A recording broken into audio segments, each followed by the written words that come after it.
Welcome again, everyone. I'm Kelly Chapman. We start the Fox 13 Quickcast with a developing story. A Utah County Sheriff's deputy is now on paid leave after he was involved in a crash that killed a 22-year-old BYU student in Provo earlier this week. The deputy was on his way to a standoff in Pleasant Grove involving his fellow SWAT officers. We're told that student, 22-year-old Joseph Spencer, was pulling out of a Taco Bell in his car when he was struck by the pickup truck driven by the deputy. Law enforcement officers in personal cars are not allowed to speed or rush to get to the scene. I can't hold my badge out the window and ask permission to go through a red light. I have to wait for the red light. So in any off-duty situation or on-duty situation where I'm in my own vehicle, I have to obey the traffic laws. And I think the primary concern right now is for the family of the young man who died. The crash is now being investigated by the officer-involved critical incident team as well as Provo police. Beginning next Wednesday, every Utahn over the age of 16 will be eligible to receive a COVID-19 vaccine.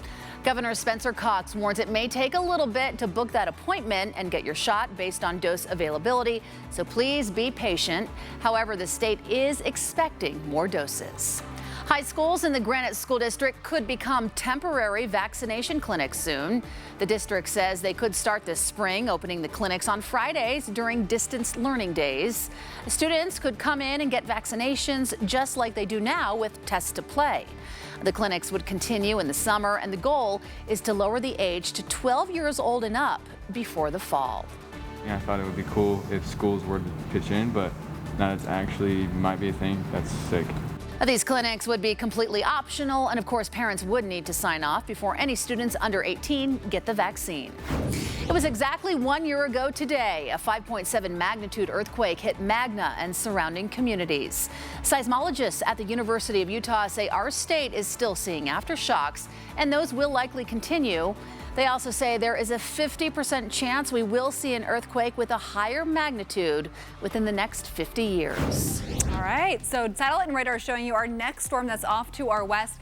This is our front that's arriving tomorrow night into Saturday morning. So ahead of that, warm and windy here across the Wasatch Front. It'll be back into the 60s tomorrow, just pretty breezy, so maybe not as enjoyable as it was today, but it's a Friday, so who cares? Temperatures in St. George, low 70s for Friday. A lot colder come Sunday, though. 58 degrees. And Saturday will be mostly sunny and windy. For the Wasatch Front, we have rain on Saturday. Widespread rain actually here across much of the state of northern Utah, at least the northern two-thirds of the state. Mid-40s comes Sunday. Chances for more rain and snow Tuesday and Thursday. Cal? Allison, thanks. A wild scene in Utah County this morning when a suspected drunk driver hit a FedEx truck in Orem, then crashed his car off a bridge in Vineyard. Now, police tried to pull over 35-year-old Dustin Butterfield from Taylorsville multiple times during a chase through multiple cities before his car crashed, then caught on fire. Orem police officers had to pull him from the burning car to safety. You're seeing that video here. That man is now being treated at a nearby hospital. The Utah County Sheriff's Office says Butterfield was on parole and will be charged with felony DUI and evading police. A backlash continues to grow against a plan to team up with the U.S. Air Force and the Salt Lake City Mosquito Abatement District. Today, members of the public, along with the group Utah Physicians for a Healthy Environment, spoke out against the program during their monthly board meeting, saying it would be bad for the Great Salt Lake and wildlife. A final decision on the partnership will be made sometime next month.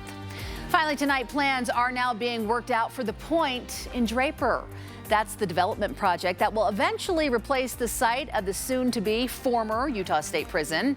The group behind the project wants to turn it into a residential and business area that's also eco-friendly.